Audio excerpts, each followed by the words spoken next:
Boa tarde a todos, sejam bem-vindos. Mais um estudo aqui do nosso projeto Com. Nós estamos estudando este livrinho aqui, Medicina Alternativa, a filosofia oculta das terapias não convencionais, do Dr. Silas de Araújo Gomes, livro que foi publicado pela Casa Publicadora Brasileira.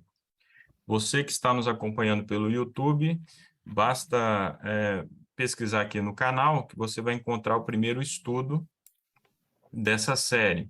E se você também quiser entrar em contato conosco, quiser entrar na nossa linha de transmissão ou participar do nosso grupo de WhatsApp, basta mandar o seu número para o e-mail que está aqui na descrição. Vamos orar a Deus? Senhor nosso Deus, muito obrigado pela oportunidade de estudarmos a Tua Palavra em boas condições. Nós lhe rogamos que a nossa mente, ó Pai, seja esclarecida em relação a todos os pontos que vamos tratar aqui hoje à tarde, e que se alguém, ó Pai, já foi enganado por essas terapias, que o Senhor tenha misericórdia. Isso tudo nós lhe rogamos em nome de Jesus. Amém.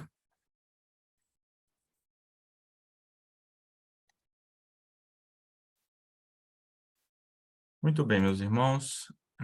Seguindo, então,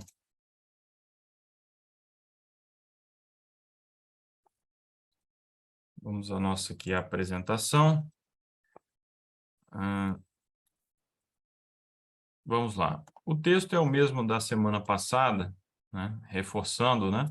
Amado, eu desejo acima de todas as coisas que tu possas prosperar e em boa saúde que também a tua alma prospere.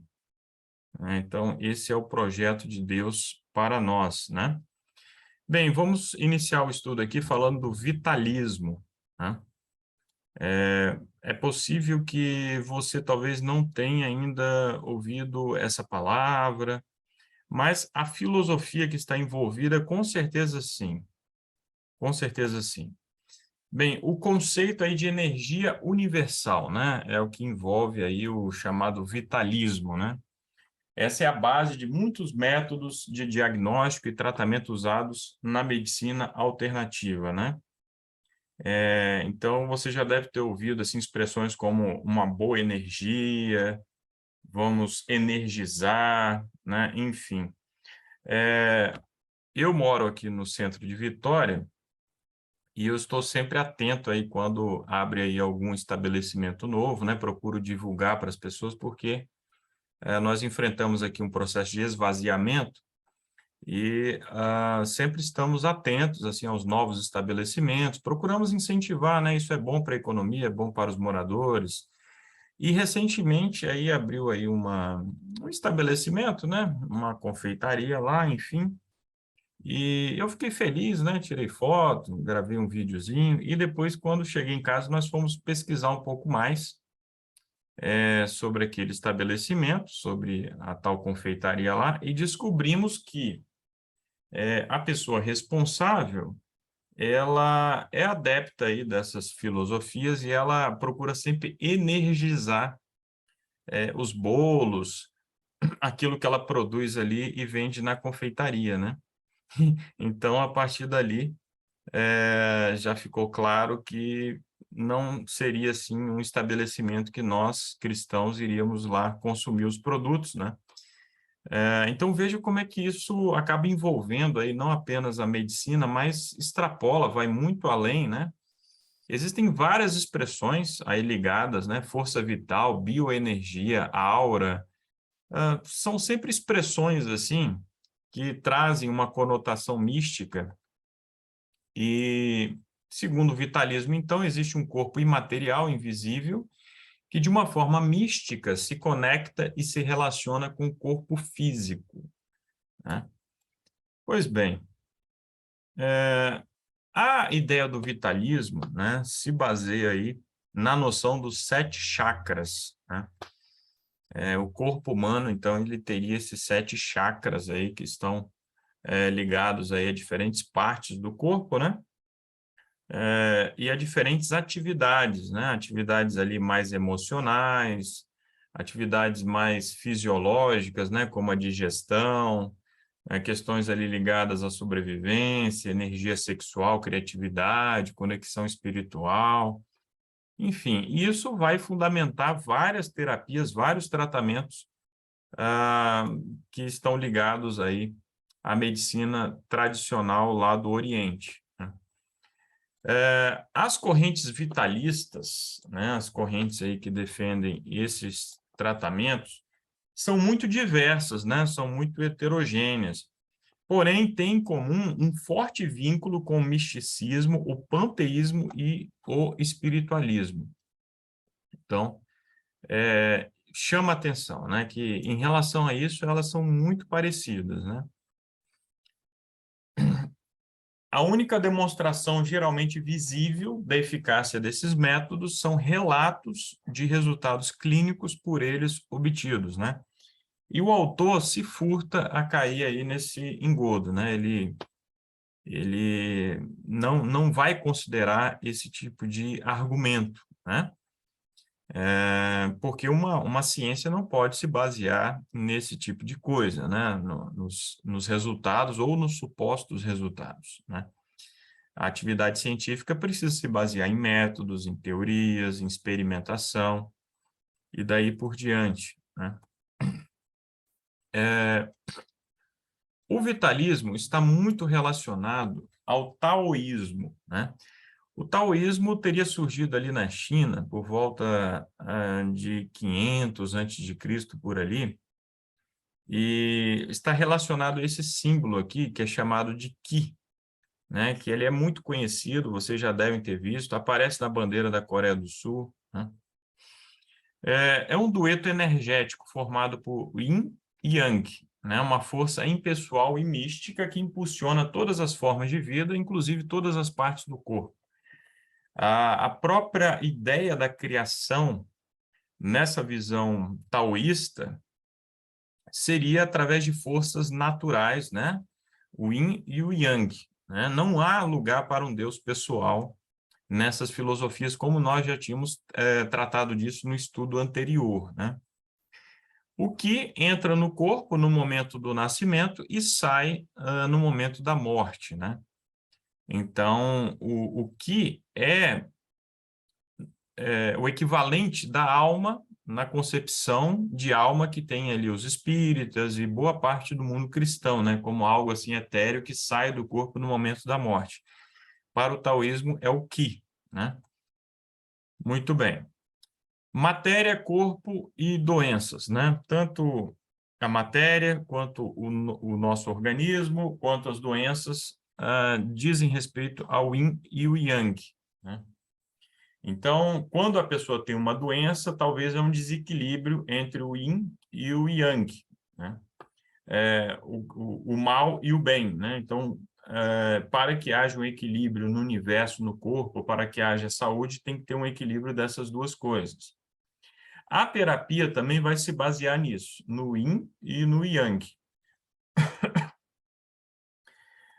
Nessa concepção, então, mística oriental, o mal sempre existiu e sempre haverá.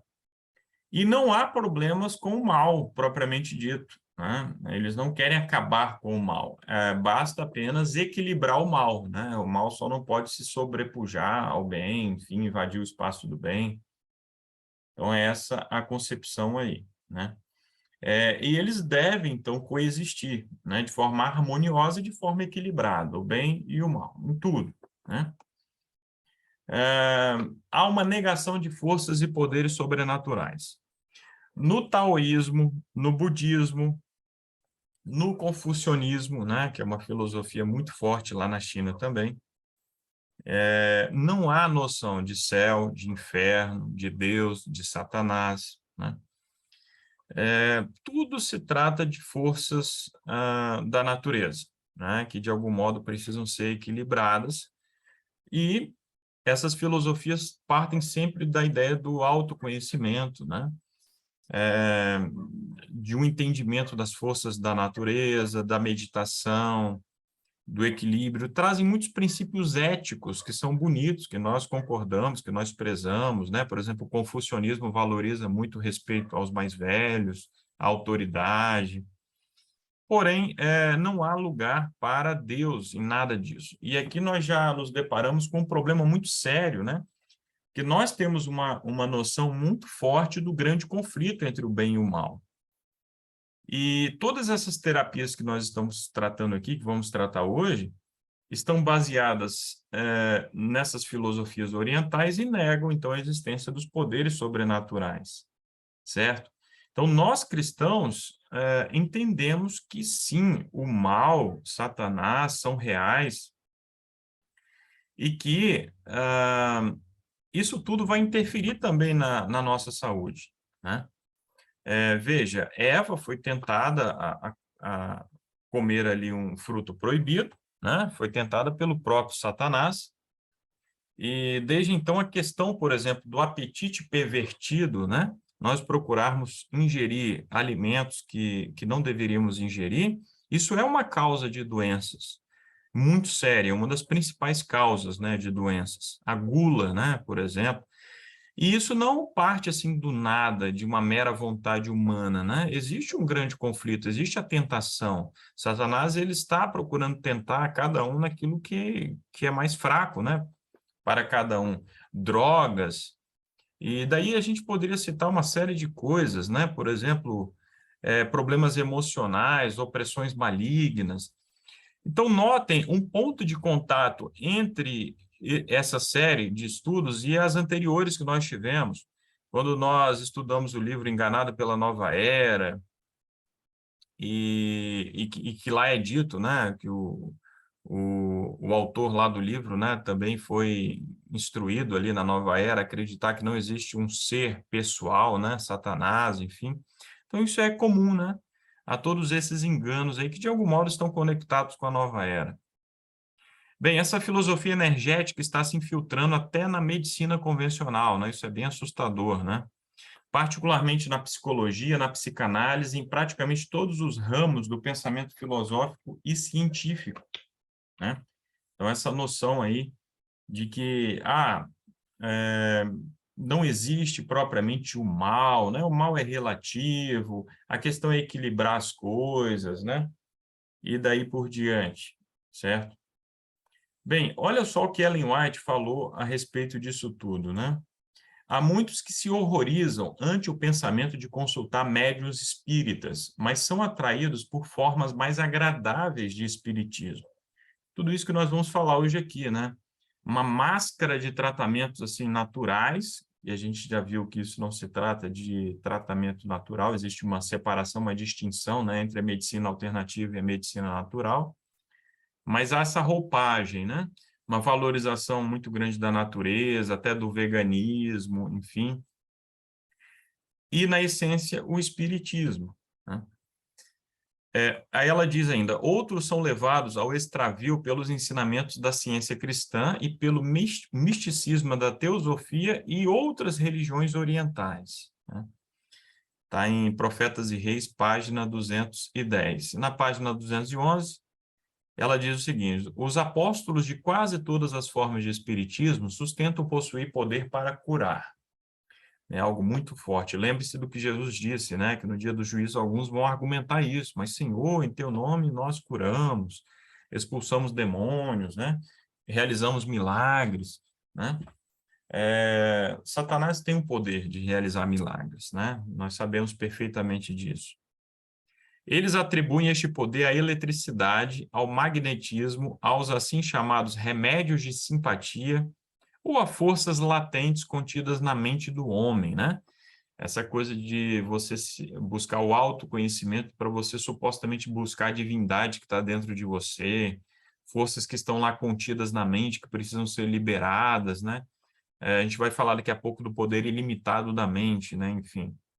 E não são poucos, mesmo neste século cristão, século que Ellen White vivia, né? Hoje nós vivemos num período pós-cristão, né? Um período muito secularizado, né? Mas são muitos os que vão a esses curandeiros em vez de confiar no poder do Deus vivo e na habilidade de médicos bem qualificados, certo? Então aqui está a recomendação, né? O cristão precisa confiar no poder do Deus vivo,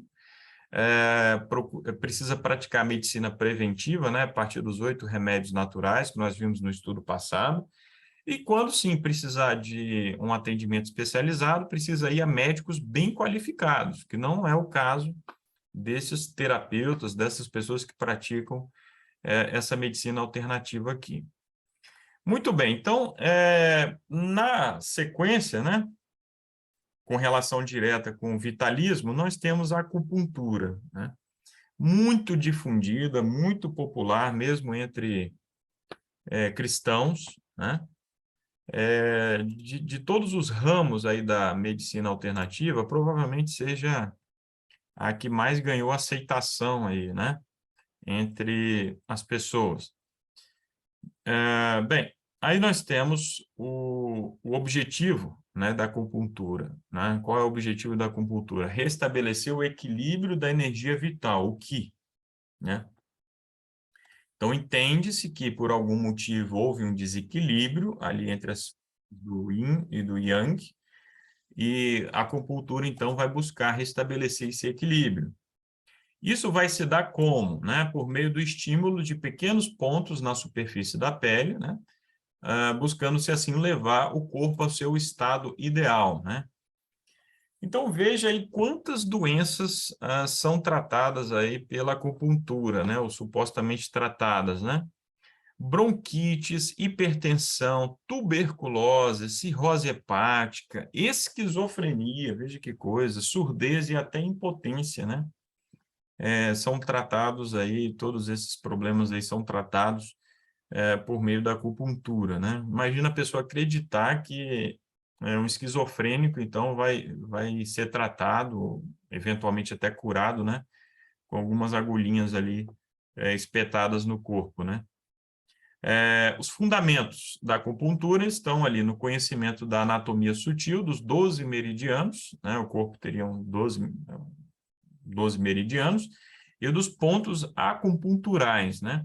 E o que acontece? Isso no Oriente, principalmente, é levado extremamente a sério, né?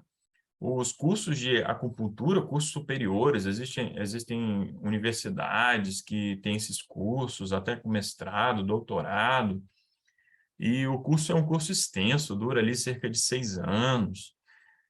Enfim, um conhecimento muito, assim, hermético, uma coisa muito complexa, né? Que supostamente demandaria ali muito esforço, muito estudo, né? Para entender essa tal anatomia aí sutil, né? E frequentemente os acupunturistas, né, associam ali outras práticas, né? Como, por exemplo, o diagnóstico pelo pulso, né? Então, veja bem, aqui nós temos uma representação, né? E ali, tocando ali no pulso, né, eles conseguiriam saber, né, se a pessoa tem um problema na vesícula biliar, um problema na bexiga, no coração, no baço, no estômago, né, e daí por diante, e dão diagnósticos com base nisso, né? Inclusive com anos de antecipação, tem esse detalhe, né? Então, veja que esse tipo de método, de prática, está muito mais para magia do que para qualquer outra coisa, né? Consegue até antecipar o sexo de uma criança, né? Por meio desse tipo de diagnóstico aí, vejam que coisa. E não para por aí, né? Eles vão associando outras práticas também, como, por exemplo, o Douyin, né? Que é feito pela pressão do polegar sobre os supostos centros ou pontos de captação de energia dos meridianos, né? Então, vão lá, nos pés, né? Fazendo uma automassagem, identificando também problemas no pulmão, no baço, no fígado, no rim, né? Como vocês podem ver aí, né? Eles entendem, então, que há um perfeito sincronismo entre a energia vital do homem com a da natureza, né? E os praticantes aí do Douyin também procuram ali fazer essa automassagem para descobrirem qual é a melhor dieta, a conduta, né? Conduta moral ali, decisões que vão tomar, às vezes para ficarem sedados, né? Uma pequena operação, coisas assim, e até para tonificar os pés, de modo que existem hoje até calçados aí no mercado com essa finalidade, né? Partindo dessa filosofia aí mística, para tonificar lá os pés e o corpo, enfim. E a língua também, não apenas os pés, mas a língua, assim como a íris, né? É, teria também meridianos e daria também para fazer esse mapeamento de uma forma muito parecida, certo? Olha só, eu trouxe aqui até uma imagem lá de uma pegadinha que foi feita, né? Da acupuntura com pregos, né? A pessoa está lá na clínica de acupuntura e pessoas passando com supostos pregos ali atravessados na cabeça. Por quê? Sabe, tudo isso é muito ridículo, né? É muito ridículo. Então, não é apenas a pegadinha aqui, né? Tudo que envolve esse tipo de medicina beira o cômico, né? Porque não há nenhum fundamento científico de fato nisso daí. Agora, não há como negar que há relatos, pessoas sinceras, que falam dos resultados desse tipo de tratamento. O que que o autor diz sobre isso, né? Ele fala o seguinte: eu não sou cético quanto ao efeito positivo da acupuntura, conforme tem sido relatado e experimentado por muitos. São muitas pessoas que relatam resultados, né? Agora, ele diz o seguinte: o que não posso aceitar é que esse efeito provenha da simples aplicação de agulhas em pontos imaginários de uma pretensa anatomia sutil de meridianos que não existem, né? Então, o resultado não vem disso daí. Você colocar agulhas ali na pele, isso não vai curar uma hepatite, né? Então, de onde que vem essa cura, né? Eis a questão, né? Olha só, no máximo, os estudos conseguem demonstrar que, em alguns casos, o estímulo acupuntural parece produzir a liberação de certos hormônios ou neurotransmissores que ativam ou inibem partes do sistema nervoso central e de outros órgãos. Mas não é difícil entender isso, por quê? O simples fato de você ter que relaxar, né? Você não vai ficar tenso ali, que a própria agulha, né, no músculo ali, ela pode te machucar. Você tem que ficar relaxado, num ambiente tranquilo, às vezes tem um incenso ali, uma musiquinha de fundo, bem tranquila. Isso por si só já contribui para a liberação de dopamina, de tantos outros hormônios que vão produzir uma sensação de bem-estar. Eu falei agora há pouco ali da pegadinha, né, dos pregos, né? Às vezes, eu assisto à noite algumas pegadinhas assim, isso me relaxa, me deixa mais tranquilo. Um animalzinho de estimação, né? Você andar ao ar livre, uma série de outras atividades vão produzir esse mesmo efeito. Então, não é preciso ali você se submeter a um tratamento com uma filosofia mística para você ter esse tipo de resultado, né? Vários outros estímulos vão te levar à mesma coisa. O doutor Silas diz que ainda falta muito para se demonstrar a existência de meridianos, dos pontos de concentração de energia ou das vias dos estímulos que ligam o local da agulha ao órgão-alvo, né? Então, veja aqui, por exemplo, o caso aqui do mapa energético aqui a partir da orelha, né? Então, como provar que aplicar uma agulha bem nesse ponto aqui vai interferir lá no seu rim, né? Não existe comprovação disso, né? Pura e simplesmente. Então, fica a questão, né? O que que produz, né? O que explica o resultado, né? Que a acupuntura traz aí, e tem trazido em muitos casos. Alguns pesquisadores apontam para a autossugestão, né? Então, o acupunturista está lá aplicando a agulhinha lá na sua orelha, falando: olha, esse daqui é o ponto que vai atingir lá o seu rim, vai melhorar o seu rim. Você tem cólicas renais, pedras nos rins, enfim. Você cria uma convicção tão grande de que aquilo ali vai funcionar que realmente pode te trazer, sim, algum alívio, né? Esse é o chamado efeito placebo, né? Muito antigo, muito conhecido na medicina. Agora, o efeito placebo não vai explicar essa situação aqui, né, da pneumectomia, né, a retirada de um pulmão, né? A pessoa tem um câncer no pulmão, então precisa retirar esse pulmão e isso é feito apenas com recurso à acupuntura, como recurso anestésico, né? A pessoa não toma nenhuma anestesia, exceto lá as agulhas, né, da acupuntura, e ela não sente dor alguma o peito da pessoa é aberto, o pulmão é arrancado, né? O pulmão canceroso, e pronto, né? A pessoa está bem ali, né? Costurado ali, a pessoa não sentiu dor alguma, né? Então, não dá para explicar isso daqui a partir do efeito placebo, né? Como explicar isso daqui, então? Bem, nós sabemos que nós vivemos num contexto do conflito entre o bem e o mal, né? Então, nós acreditamos que isso se dá pelos poderes das trevas, né? De Satanás, tá certo? Que vai procurando desviar as pessoas do tratamento realmente natural. As pessoas vão confiando nesses tratamentos aqui. Isso acaba sendo uma porta de entrada para outras filosofias orientais, até que a pessoa se afasta de Cristo, né? Temos o caso aqui da iridologia, né? Que é um diagnóstico feito através da íris, né? Então, nós temos aqui a íris esquerda, né? Então, o iridólogo faz ali uma análise, ali um estudo, e ele vai identificar, supostamente identificar, por exemplo, a diferença de coloração nessa parte aqui, vai identificar que a pessoa tem um problema no estômago.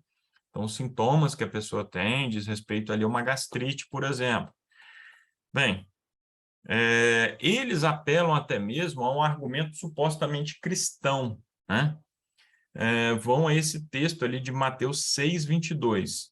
A candeia do corpo são os olhos, de sorte que se os teus olhos forem bons, todo o teu corpo terá luz, né? Qual é o erro da utilização desse texto aqui? Nesse caso aqui da iridologia, alguém tem uma sugestão aí, de forma bem objetiva? Ou será que esse texto aqui realmente estava antecipando aí a tal ciência da iridologia?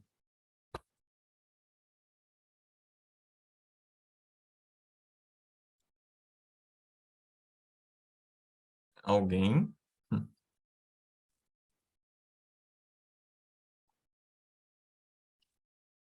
Olha só, meus irmãos, Jesus estava alertando aí para o cuidado com que contemplamos, né, as entradas da alma, né, o que ouvimos, o que contemplamos, nós somos transformados pela contemplação. Então, Cristo não declarou, né, que o mal do corpo se reflete nos olhos, mas que os olhos maus produzem um corpo mau, né? Então, não há nenhuma margem para você entender que se você tem algum mal-estar, algum problema, que isso vai se refletir nos olhos. Existem até algumas doenças, o câncer infantil, algumas doenças que, de fato, os sintomas ali vão se refletir nos olhos, tá? Mas, de modo algum, você consegue, tem ali algum estudo científico embasando que qualquer doença você vai ter sinais na íris, né? Vai conseguir antecipar doenças que virão, enfim, não existe nenhum fundamento para isso. Os olhos, nas palavras aqui de Jesus, são a causa e não um reflexo do mal, né, em nossa vida. Ok? O que os iridólogos, então, eles usam para sustentarem que estão praticando uma ciência correta, adequada? Há um grande número de profissionais médicos, terapeutas, psicólogos, enfim, que aceitam a iridologia. Então, eles querem usar isso daí como um argumento, mas isso não é prova de nada, certo? Muitos médicos lá apoiaram lá o nazismo, apoiaram as teorias racistas lá do século XIX, início do século XX, e o fato de homens muito cultos, com doutorado, formados nas melhores universidades da Europa, dos Estados Unidos, terem apoiado essas teorias pseudocientíficas, não dá nenhum, isso por si só não traz nenhum embasamento a nada daquilo lá, né? Superioridade da raça ariana, enfim, tudo aquilo era uma grande falácia e esse tipo de argumento de autoridade ele não cabe em lugar algum, né? Outra coisa que eles alegam aí também, né, uma lista interminável de diagnósticos e curas que eles, então, supostamente atribuem à iridologia, né? Mas a verdade é que nunca se chegou a uma demonstração clara e completa da conexão dos sistemas orgânicos com a íris ou da existência também da chamada chave irídica. né, esse mapa irídico ali para você diagnosticar doenças através da íris e tal, isso nunca foi comprovado, né?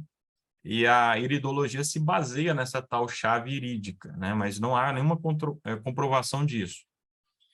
A iridologia tem uma relação estreita também com a homeopatia, né? Que nós vamos tratar no estudo que vem, e também com a cromoterapia, né? Cromoterapia, que é uma terapia a partir das cores, né? Então, vejam só, é, eles alegam, né?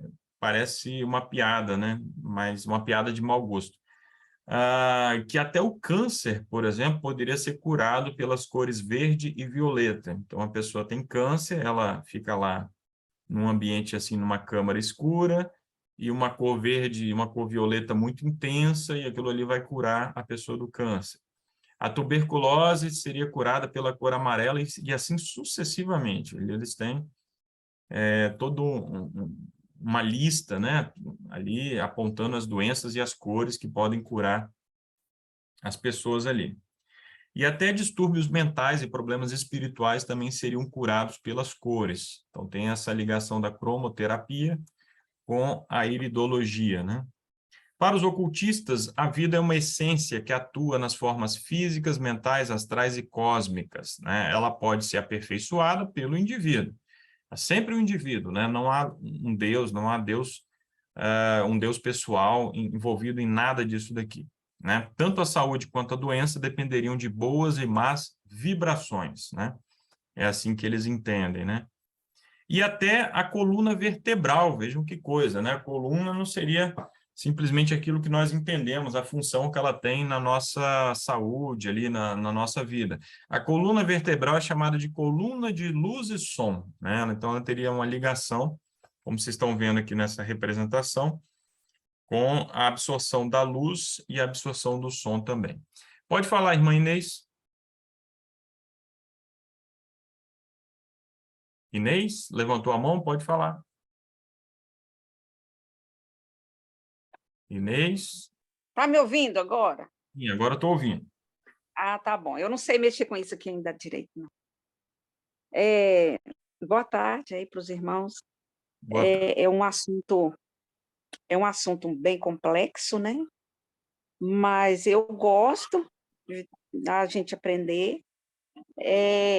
Aqui eu já vendi um filtro de água imantada. E aquilo eu acreditei mesmo que aquilo ia resolver. Tinha um imã no filtro da água, a água era realmente muito limpa, muito, muito leve, mas não tem nada a ver, né? Diz que aquilo curava isso, curava aquilo e deixava o organismo mais limpo e tal. Não tem nada a ver, né? Tem Ah, nada a ver essa tal de água imantada aí. Eu creio que não, não, é mesmo uma coisa mística.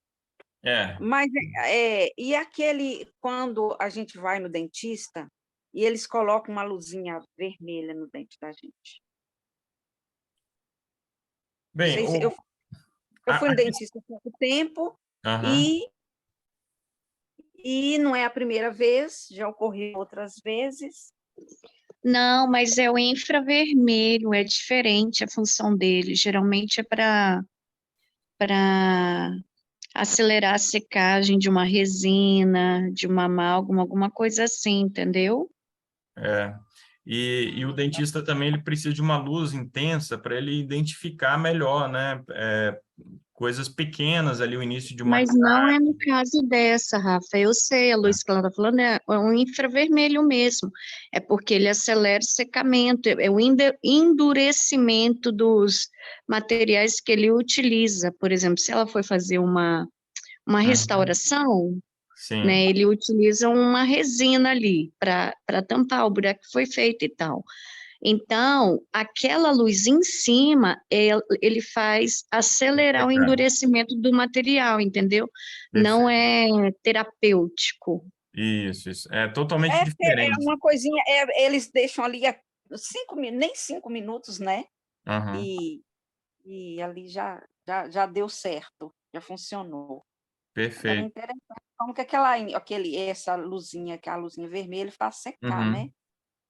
Mas Mas aí, Aí se Tem um, trata realmente de algo comprovado, algo científico, né? Não tem nada a ver com a cromoterapia aqui, que é a pessoa tem um câncer, vai ficar ali submetida a uma luz verde, violeta, e aquela luz intensa ali vai curar o câncer da pessoa, né? Então, assim, é, é algo totalmente tem, sem base científica, né? tem um sistema também que a pessoa, eles tratam com ervas, chás, essas coisas aí. É, Aí, então, eles passam um ferrinho no corpo, nunca fui, mas já ouvi falar. Quem já foi, já me contou. Passa um ferrinho ó, devagarzinho no corpo todo. Não sei que tipo de ferro que é. E quando tem a doença ali, ele treme, ele para e ele treme, indicando que ali está a enfermidade da pessoa.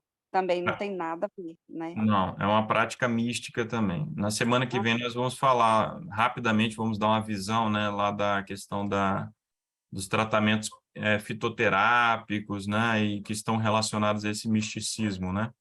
É, Agora, essas coisas, se eu não conheço, igual quando eu vendi o filtro, uhum, mas se a gente conhece e faz, e mesmo que não conheça, eu tenho a impressão assim, que ele atua no lóbulo, né, frontal para impedir o nosso conhecimento total de Deus, né, e da palavra dele. a gente acredita muito naquele texto, né, que diz que Deus não levando em conta o tempo da ignorância, né, mas agora anuncia a verdade a todos, né? Então, a gente confia na misericórdia de Deus, né? Mas esse estudo aqui, por exemplo, tem essa finalidade. Nós acreditamos que pessoas vão assistir, né? Vai ficar no YouTube, para que então haja esse esclarecimento, né? E que possamos nos afastar disso tudo. Se há uma dúvida, que busquemos o conhecimento, a orientação, né? Que a gente possa buscar o aconselhamento, né? Com irmãos mais experientes. Fica sempre essa dica aí. Bem, o autor aqui ele fala sobre a iridologia, né? Para a gente fechar, hoje nós vamos terminar mais cedo, porque nós temos outros compromissos. Existe uma palestra marcada na Igreja Central de Vitória, alguns irmãos irão lá participar, né? Só fechando então aqui, a iridologia mistura numa mesma doutrina conhecimentos e conceitos reais e verdadeiros da medicina. Vejam que coisa. Especialmente da oftalmologia, com conceitos filosóficos panteístas orientais, ocultismo, a prática da adivinhação e outras deduções esotéricas. Tudo que diz respeito à adivinhação, nós temos que nos afastar, temos que buscar distância disso tudo, né? A iridologia cumpre seu objetivo de quebrar barreiras e baixar a guarda espiritual do praticante ou paciente. Às vezes, eles preferem o termo praticante, né? O paciente passa muita ideia de doença. Ah, não, você tem que praticar mesmo não estando doente, enfim, né? E assim eles vão aprisionando a pessoa ali naquela filosofia. Então, assim, as portas da mente são abertas para o espiritualismo, diminuindo seu discernimento da pura verdade bíblica e, finalmente, distanciando esse praticante da iridologia de Deus, né? Ele acaba sendo afastado, né, da pura verdade bíblica ali. Bem, então, irmãos, vamos finalizando por aqui. No próximo estudo a gente fala das terapias do poder ilimitado da mente. Vamos falar também da homeopatia, de outros tratamentos aí. Na semana que vem, no próximo sábado, então, nós tratamos disso, tá certo? Muito obrigado aí pela companhia e que Deus possa, desde já, abençoar ricamente a semana de cada um de vocês, certo? Deixe-me ver aqui. O Paulo, está nos ouvindo, Paulo? Oi, Rafael, estou sim. Paulo, faça uma oração, então, para nós encerrarmos o estudo. Ok, vamos orar. Bondoso Deus e Pai, nós te agradecemos, Senhor, por essa luz que tem nos dado. Já de antemão, Senhor, nós te pedimos perdão por ter feito qualquer coisa desse tipo, sem o conhecimento da tua verdade. Amém, Mas Senhor. diante desse conhecimento, meu Deus, nós possamos transferir para os nossos amigos, nossos familiares e as pessoas próximas, Senhor, para que não caia neste engano. Tudo passa, Senhor, de doutrinas satânicas, mas que a tua palavra sempre vai prevalecer em nossas vidas. Eu te Amém. peço, Senhor, a presença do seu Espírito em nossas vidas diariamente. Em nome de Jesus. Amém. Amém. Amém. Amém. Meus irmãos, um bom restante de sábado. Até a próxima. Amém.